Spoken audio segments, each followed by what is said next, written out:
She's not what you'd expect. She's tough and feisty, but gentle and tender. She makes millions and gives millions to the poor. She cries, she laughs, she teaches, she comforts. This is the Dani Johnson Show. Do you have a financial goal and there seems to be a financial roadblock, detour, or giant cliff that seems to be in front of you and you're not able to break through and get over that thing? Listen, today is such a perfect day for you and I to talk about money. Hi, I'm Dani Johnson. Welcome to the Dani Johnson Show. We're here every day of the week bringing you fresh, new content filled with tips for business, for finance, and relationships so that you can have the success that you want. And once a week, we also have a spiritual focus.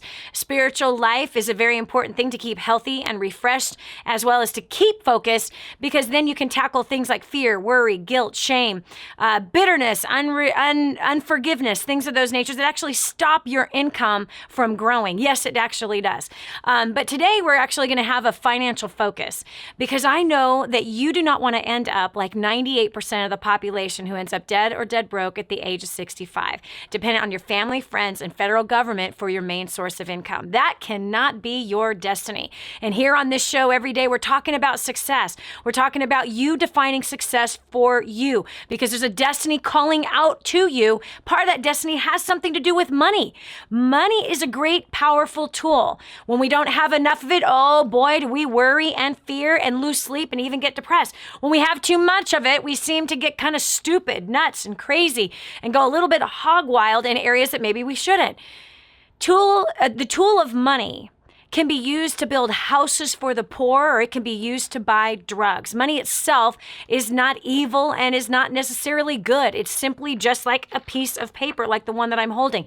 It's a tool. This paper is written down with notes so that you and I can have a good, healthy conversation today. It's just a tool. It's not evil. It's not good. It's not bad. It is what it is. It's a piece of paper.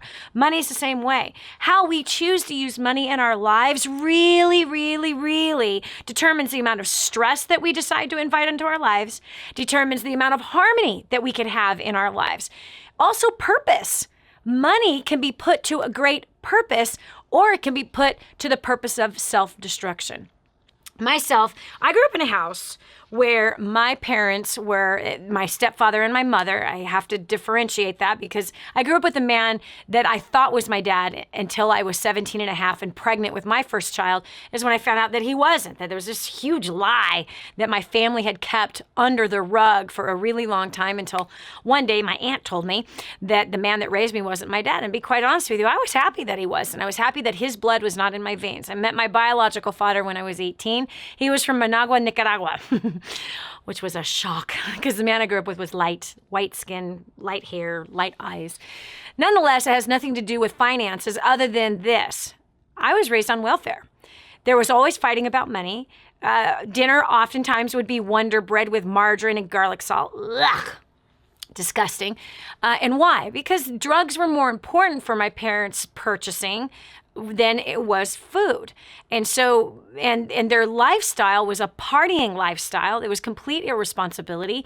And so therefore I learned complete responsibility. I grew up in an environment that didn't value money, but instead kind of blew it flippantly. Even when my mom broke her neck when I was 11, by the time I was 14, my mom had gotten a settlement because of being wrongfully treated by the doctors. And they used her as a guinea pig without consulting her first. And she ended up paralyzed from the neck down. But that changed our financial situation. So at 14, we're living in a 3,300 square foot house from an 800 square foot house. Now my parents not only have one car that, used to have a rust spot on the outside, the windshield wipers didn't work. It was a gas guzzler. Now they had 4 cars and only, 2 drivers. Not even 2, 1 driver. My dad was the only one that could drive. My mom couldn't drive. She was handicapped. So all of a sudden money comes in and now it's steak instead of just pasta. And it was like steak every night for months on end. I don't even like that stuff. But obviously happy that there was food on the table. It went from, not having sodas to having every kind of soda you can imagine and lots of desserts. And both my parents ballooned up and gained a lot of weight from this money, this tool of money that they ate. And they absorbed into stuff, clothes and diamonds and cars and land and houses. And this is just the way that they live their life. So again, I learned that. That's the environment I grew up in. And that's actually most of the environment that most people grow up in. Most of us are not raised by parents who are teaching us financial wisdom, not teaching us the difference between wise and foolish spending, but instead showing us their example of spend, fight over not having enough, get a bonus, get your tax return, blow it on something silly, instead of planning for the future. I know, planning for the future sounds so boring, doesn't it? But it's so wise. So wise. Being debt-free, wise. Not fun, but wise. And at the end of the day, wisdom will reduce your stress. Wisdom will reduce your stress, especially in the financial area. So we're going to uncover and talk about greed. What does greed look like in today's society? It's really sneaky, by the way. I was completely lassoed around the neck, friend. Seriously, it's like I had a noose around my neck and the title on that rope was called Greed, and I didn't even know it. I did not even have a clue that I was greedy. I was a giver. I gave to my church. I gave to my friends. I bought lots of gifts for my friends. But see, greed really has nothing to do with money. It has everything to do with the heart. What was the motives behind me buying cruises for my friends and buying expensive gifts for my family and for some of my other friends or my coworkers? What was the real main reason, my motive for having this 6,000 square foot house and the giant pool and the tennis court and the slide for the pool? I mean, what was the motive of always picking up the tab whenever we would all go out to dinner, a big group of 20 of us? Why would I always want to pick that tab up? What was the motive? You see, on the outside, I looked really generous, but the fact was, greed was my motivator. It was. Greed was my motivator. I know you're having a hard time connecting that. But as we dive into this, I want you to look at your financial motives. Why? Because I want to see you succeed financially. I want you to become financially independent. You know you want to become financially independent. You don't want to spend the rest of your life worried about money. You don't want to spend the rest of your life worried about how you're going to pay for this, how you're going to pay for the kids' dental, how are you going to pay for the kids' soccer, how are you going to pay for the daughter's wedding that's going to happen in the next 2 years, how are you going to pay for the kids' college. You should not be spending your life thinking about money. You shouldn't be setting up your life worrying and fearful about not having enough. You also shouldn't spend your whole life working for it, like chasing it. A common opinion today is that the wealthy are greedy. But man, I know the contrary. I'm about to go on a trip down to Nicaragua with the extreme poor. My whole business is set up to give to the poor. I don't draw a salary from my business. I don't draw a salary. I don't get paid to do anything. I'm not being paid to do the show. I don't get paid to speak at First Step Success or Creating a Dynasty. Every single book that we have, every dollar that is collected from the books goes straight to providing the staff with their needs, providing jobs, and then giving the rest to the poor. And of course, the IRS gets their cut too. But between those three sources, and I'm not one of the places that pulls from this, but I'm heading to Nicaragua here really soon. And I'm actually joining me a man that is worth tens of millions of dollars, could be over $100 million. Okay, incredibly wealthy, incredibly successful. We're about the same age. He's coming to Nicaragua with me to check on this project of taking care of the poor and building houses for the poor. He's bringing his business partner, who too is incredibly wealthy, incredibly successful. These guys love God. This one gentleman, he has 6 children, beautiful wife, wonderful family, successful in real estate. One of these days, I'm hopefully going to get him to come and speak to you at Creating a Dynasty or something. But here, when you look at this ultra wealthy man, he has a heart for the poor. He wants to take care of the poor. He wants to put sustainability projects in for the poor. So, and I can't tell you how many wealthy I've met who are just like that they actually have a burning desire to kill poverty around the world. But yet there's a middle class out there that doesn't think about the poor. They could care less about the poor. They think about themselves. They think about getting new expensive shoes for their kids. They think about making sure their kids are in violin, piano, and dance all at the same time. They want to make sure that their kids have expensive clothes so it makes them look good. The middle class who, hogwash, if I don't want to see another starving kid on TV, it's just a scam. They don't even have the ears to hear the poor. We also are under the opinion that the poor are not greedy. Well, I got to tell you, my parents were poor and greedy. They were. The definition of greed is being insatiable. You are never satisfied. That's the true definition of greed, that you are never satisfied with what you make. Whether you make $100,000 a month and you're not satisfied, that's greed. You make $100 a month and you're never satisfied, this is greed. Worrying about it all the time, talking about money all the time, whether it's I don't have the money, we can't afford it, if only I had some money. Greed is on your head. This is a form of idolatry. We have to crush greed in order for you to become successful financially. But I want to hear from you what your opinion is. What does greed look like to you? And has it touched your life? That's the real question, because it certainly touched mine, and I have to protect myself from it. So going over to Kibi Whitehead from Lexington, North Carolina. Welcome to the Dani Johnson Show. So what's your definition of greed? Well, hi, Dani. Thank you for having me. And my definition is really taking what's not yours, what's not earned.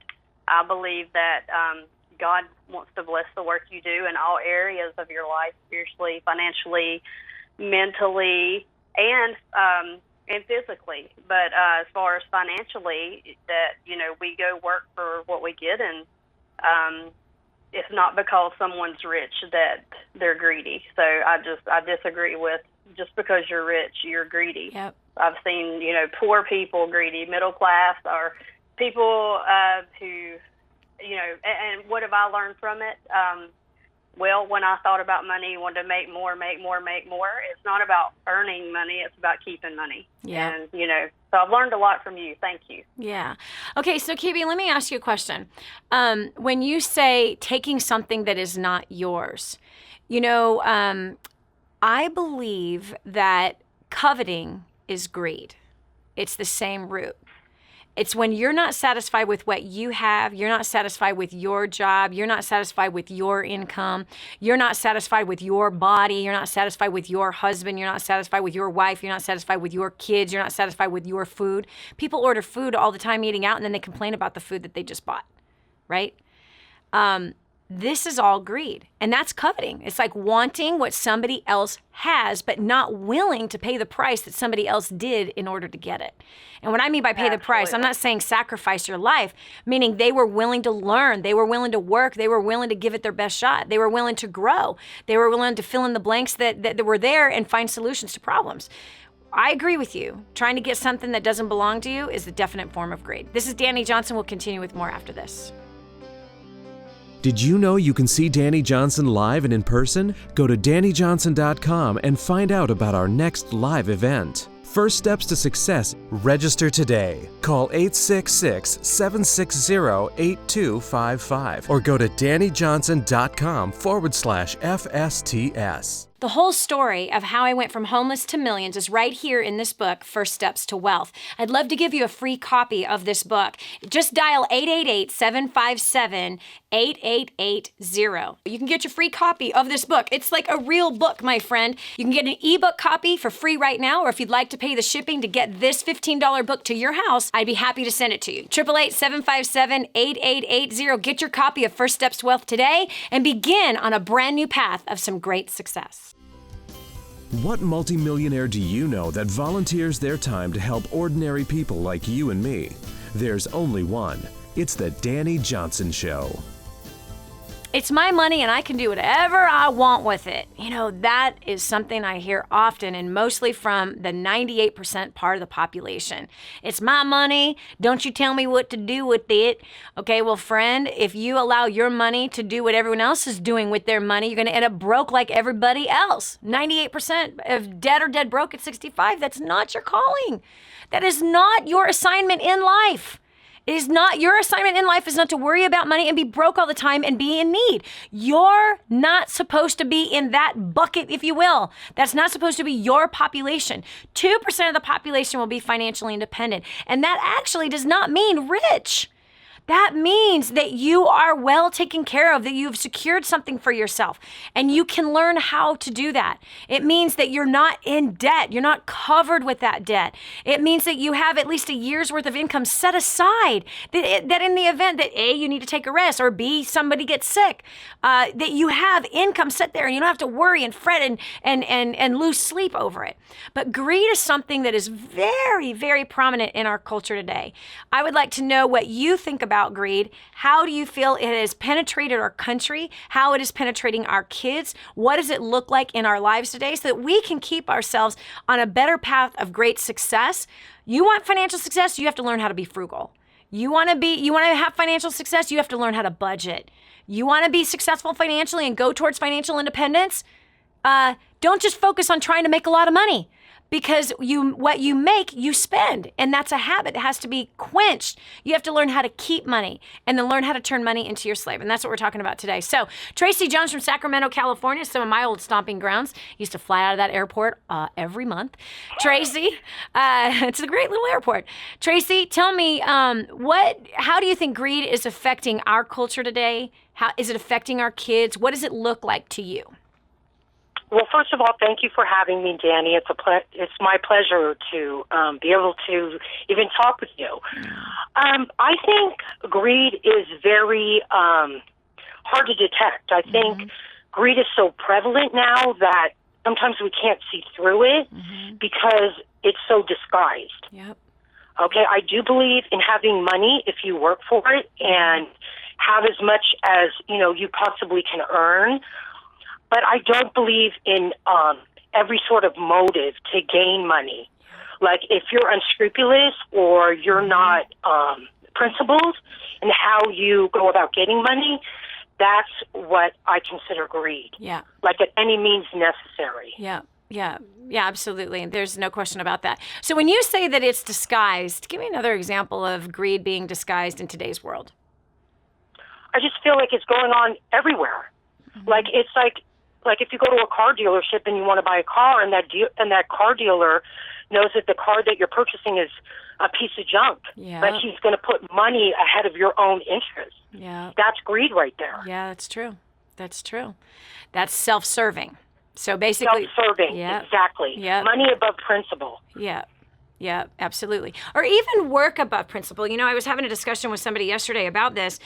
Priorities are really important. That's one way to keep greed at bay. Is many years ago, I had a massive greed problem, and it resulted in a heart attack and a nervous breakdown at 24 and 25. And I sacrificed my marriage. I sacrificed my kids. I sacrificed my health, all for money. And it was all about success, and it was all about, keeping up with my last year's track record. I had paid cash for a Mercedes last year, so now I got to pay cash for another one this year. I bought a house, now I got to buy another one. Just to keep up this game. And I don't even know why I was doing it, to be honest with you, but I was killing myself and killing the relationships in my life.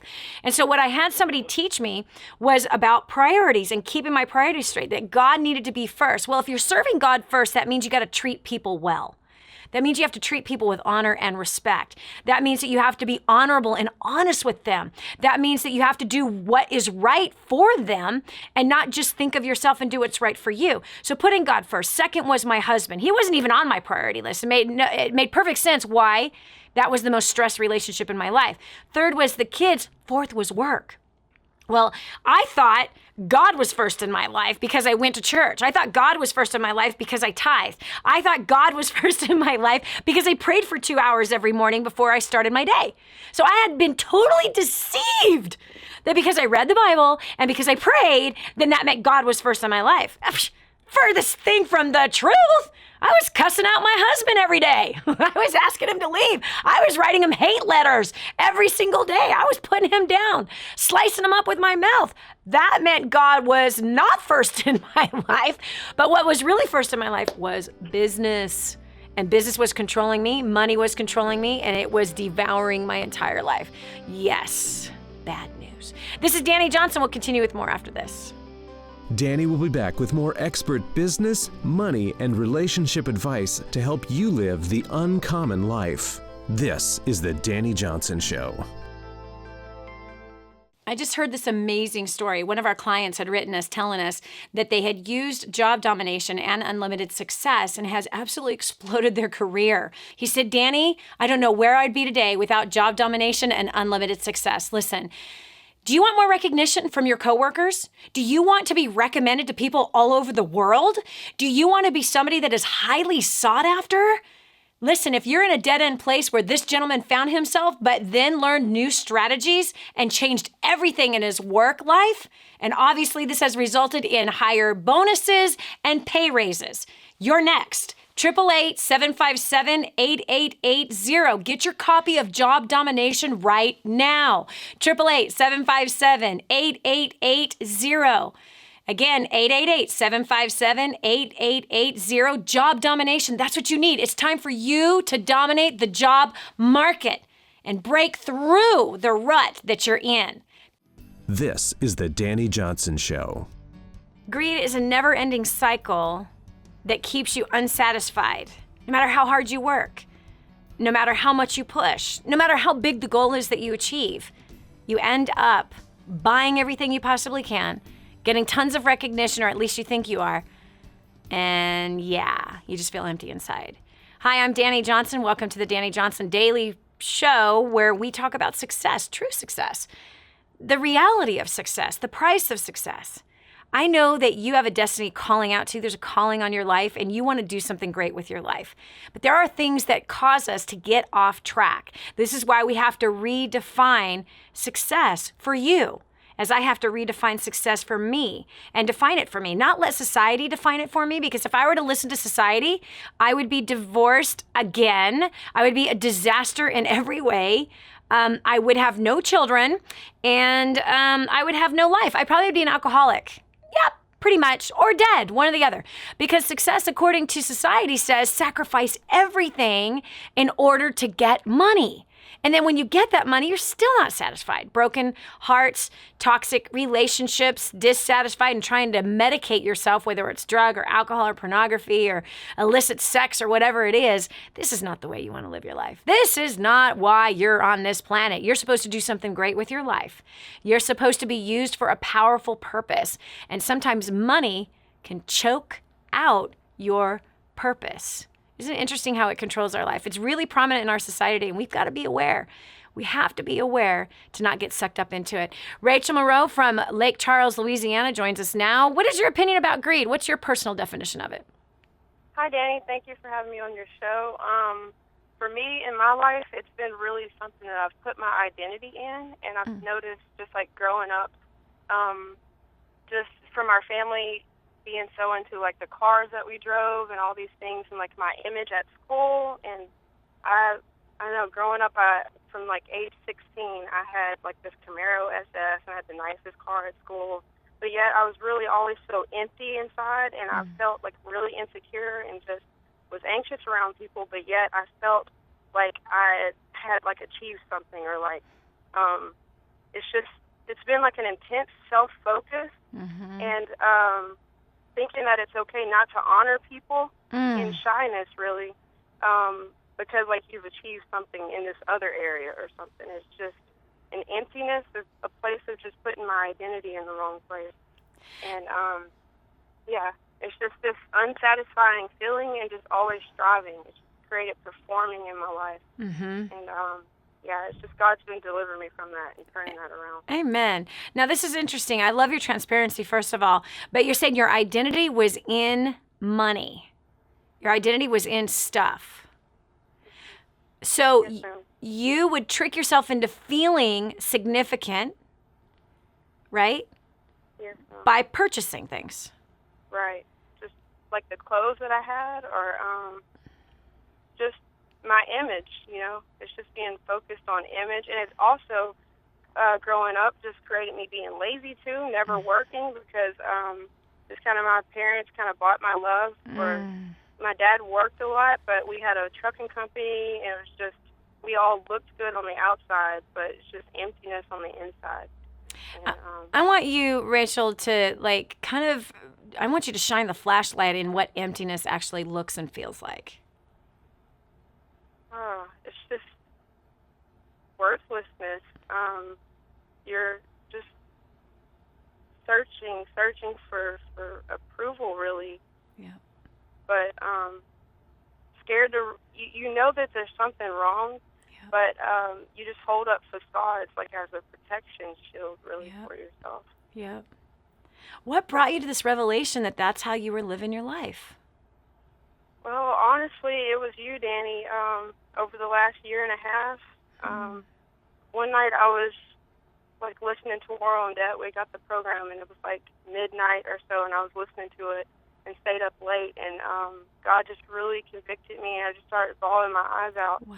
listening to your story of how God delivered you from greed and like the downsizing of your house, and talking about like multiple cars and all that stuff. And I don't know, I just felt like God, just like the Holy Spirit told me, like, sell your Camaro. Like, it was just, and I just started crying. I was just, I don't know, from there, and then I talked to my dad about it, which in my family, he really didn't want to sell it. Yeah. And funny thing, like about a year later or so, God just really took the car from me. I got in a head-on collision with it, and God protected me in it, but I felt like this weight come off of me. Yes.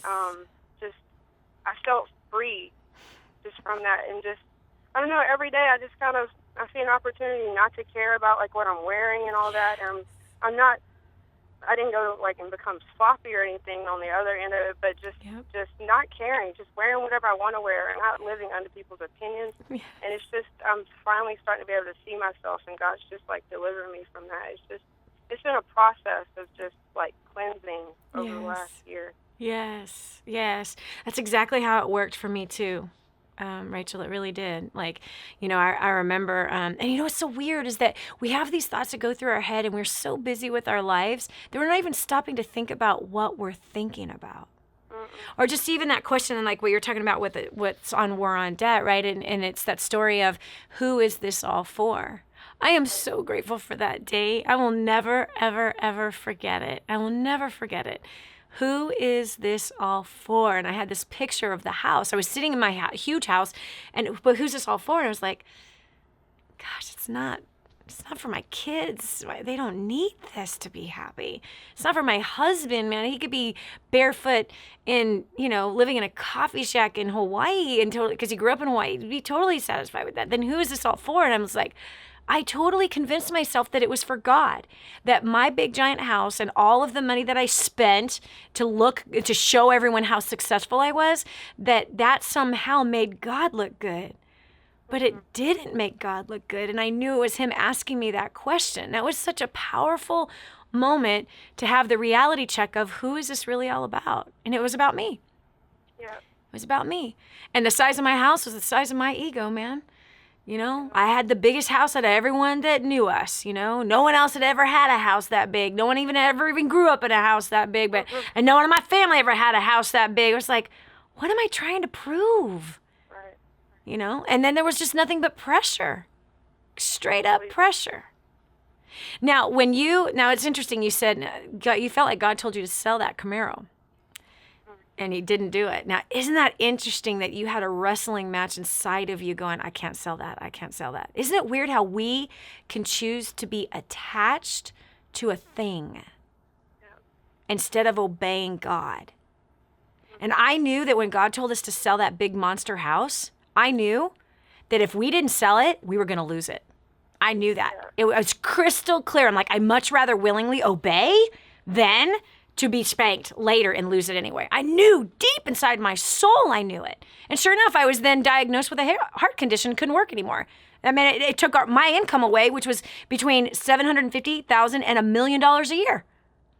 So without my income, that house was over. So it's like, obey and be blessed by obeying, or have it taken from you. So much more painful to have something taken away from you. But now that you're on the other side, it was taken away from you. You're like, it's a relief. So free. Yep. Free. Yep. You're not defined by your stupid car.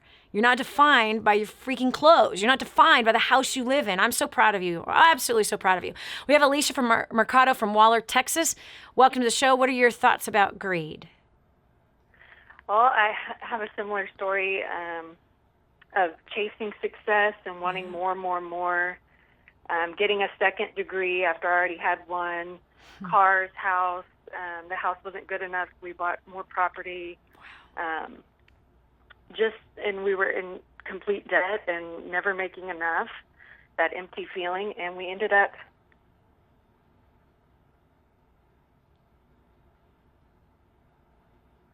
Are you there? Did we lose you? Did you mute yourself? I can't hear you. I know if you were crying, I would hear you crying. Hello? There you are. Okay. You ended up. I was sharing my story, and I guess then you were like, "Are you there?" Yeah. Yeah. Did you hear any of it? No. You just said you had everything, and that's where somehow maybe your phone got muted or whatever. So we had 2 degrees, car, house, property. Yep. Just wanting more, Yep. and we had in that time we had a son that was sick and passed away, and we lost everything. Wow. And then we started coming to you. I kind of learned the lesson, but my husband didn't. Yeah. He was the. Hold on right there, because I know exactly what you lived through. I know exactly, because the same thing happened with my husband. Like, God taught me first. For some reason, I break easier than he does. He was more of the rebellious one, and so he's like, that means you had to go through it twice. So awesome. This is Dani Johnson. We'll continue with more and catch the rest of that story right after this. Did you know you can see Dani Johnson live and in person? Go to DaniJohnson.com and find out about our next live event. First steps to success. Register today. Call 866-760-8255 or go to DaniJohnson.com/FSTS. Hi, I'm Dani Johnson. The most common question I get usually are from people who are trying to juggle their life. They've got kids who are involved in all kinds of activities. They've got business or their job, finances, trying to get out of debt, plus all their church activities and all the volunteer activities, and they're pulling their hair out going, how do I juggle this all? Man, I once lived just like that until I learned Time Secrets.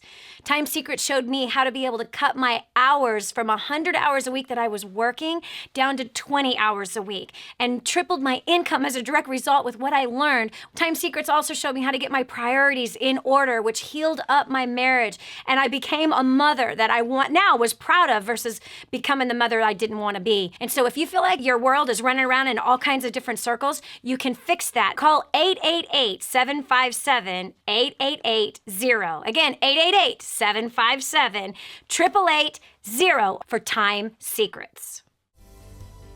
The way you look at things is about to change. It's the Dani Johnson Show. Sometimes you and your partner in business or in life or your spouse or whatever are just not on the same page.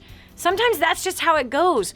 But the fact is that it's never the circumstances that determine success in your life. It is how you deal with those circumstances. I remember that, hey, I was homeless 24 years ago, and I learned a very, very painful lesson about debt. Like, for some reason, I thought those credit cards were free money, and I just went hog wild, charging them up to, about $25,000. Then I married a guy I only knew for 7 days, and he racked it up another 10. Something like that. And I had this $35,000 worth of debt. $2.03 to my name. It was painful. It was really, really, really embarrassing, humiliating, painful. I wanted to die. So then I make my first million. I then get married to a young man. And he had not yet learned the debt lesson. He had not learned that suffering. And so he, in the later 90s, wanted to go into all this debt to be able to play with the stocks and become an investor. And, so he kind of hawked one of my cars that I had paid cash for and put us $22,000 in debt there. And instead of paying cash for the Suburban that we were buying, because, we had this huge family, I think baby number 4 was on its way. And so we needed, baby number 5 actually was on its way. And so we needed a bigger vehicle. And, he's like, we're going to finance it. And then he bought this other car that he financed. So we had like a lot.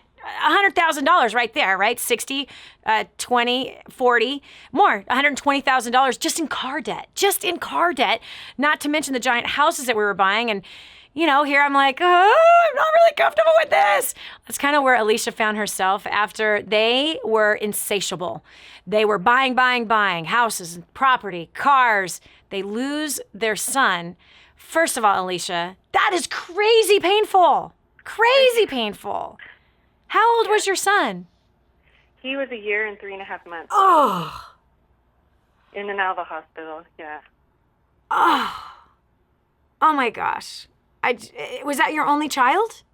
No, we had an older child, and then now we have 3 more. So 4, 5. I had 5 babies total and 1 in heaven. Oh, wow, Mama. Wow, that's wild. So you lost everything. You lost the house, the property, the cars, everything after the death, the tragic death of a baby.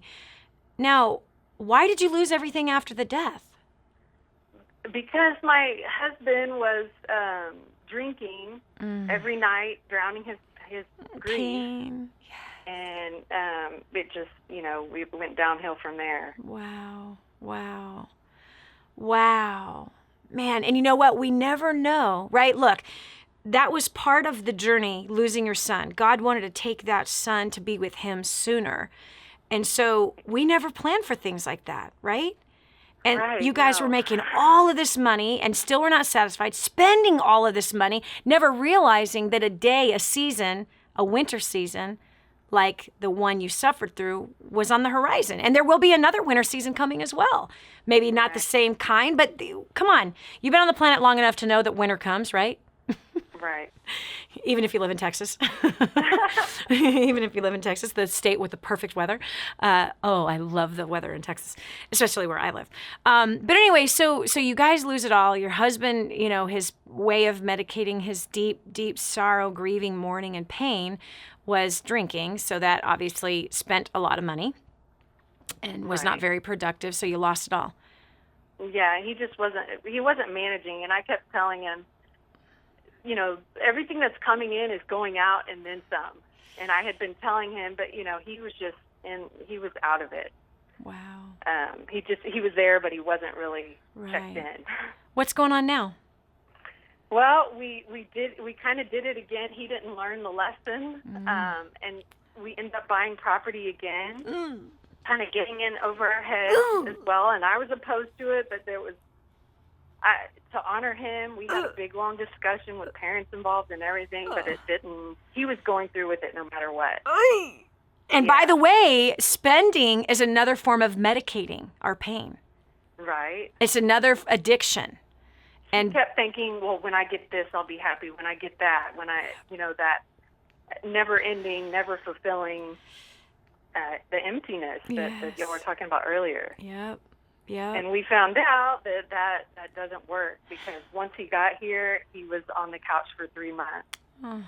He got himself out, and then a few years later, we're back in the same situation. And last year, we ended up, we had gone to one of your, we've been going over the last 5-6 years, but we heard your story about letting go of your house. Yeah. And we felt called to do it, but then my parents stepped in, saved the day. It's going to be an early inheritance, all this stuff, which was not quite the case. But so we kept it another year, and and I wrote a book as well. And after that came out is when he just hit rock bottom. He was okay with letting it come out, but I think bringing it to light, just really. And so we kind of went out into the desert, I guess you'd say. Yep. And this last year we've been, I don't know, we've lived in like 12 or 13, 3 or 4 different places. Oh my and God gosh. has just provided. We just stepped out on faith, and he's just, practicing that obedience. Yes. And he's totally provided for us. So. Yes. Man, you know what? It's heartbreaking. And it's, first of all, I really appreciate your transparency and your humility, because what a story to tell. You know what I mean? And what a hard thing to endure. But at the same time, this is really a testimony, and I hope that people get this.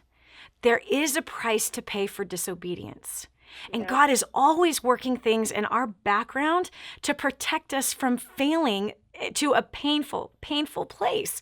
Meaning, There's some trials that we go through that he ordains purposely to refine something out of us so that we come out more pure, better leaders, better lovers, better spouses, better workers, better financial people, better parents. Some of these trials we come through them, and it's to teach us something. We learn wisdom through experience. That's how we learn. And when we've experienced something, no one can argue with us that it's not real. It's just, right? Like somebody could tell you that, childbirth ain't no big thing. You're like, shut up. I've done it 5 times. It's a really big thing. Do you know what I mean? Right. So somebody on the outside can look at giving birth as like, psh, yeah, this just happens and that just happens. You have fun with that. You'll be screaming your brains out too, you sucker. Anyway, so, but you know by experience, no one can tell you what the experience of giving birth is because you know the experience of giving birth. So you've experienced this journey of disobedience instead of obedience. And you've paid the price for it.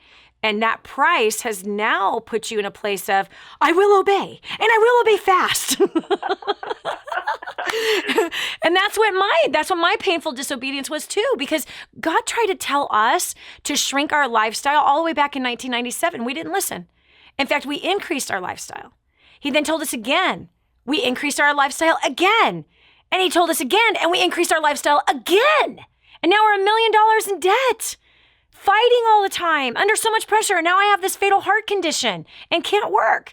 So it's like he comes to a point where it's like, all right, you're going to deal with your own consequences. I'm trying to prevent you from dealing with consequences. I'm trying to help. It's just like, it's just like with our kids. Loving parents are like, you really don't want to touch that stove. You really need to step away. It's hot oil on the stove. You really need to step away. Bam, the chicken pops in the oil. Kid gets burned. I tried to tell you. That's how I see the Father in heaven. He's trying to tell us, but we have a tendency of not listening. This is Dani Johnson. We'll continue with more right after this. Be sure to tell a friend about the Dani Johnson Show. It just might be the key to the breakthrough they need. This is your chance. This is your shot.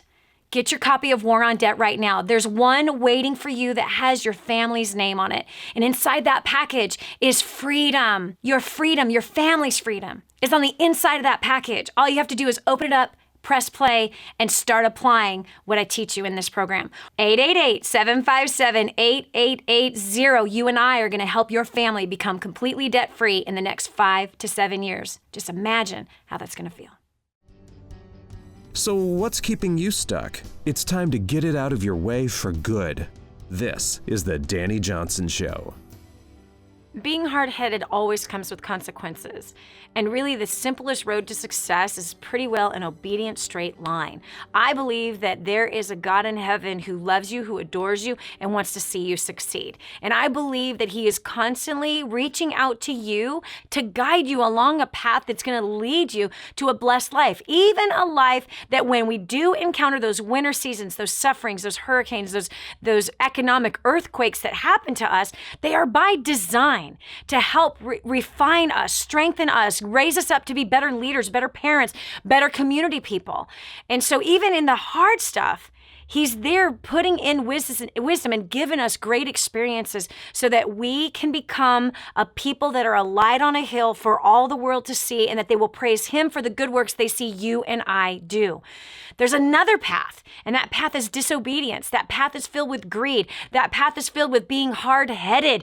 That path is being filled with putting things as high priorities in your life that are going to suffocate your life instead of living your life in love, loving people, loving God, and working diligently with our hands so that we might bear good fruit from the work that our hands are actually producing.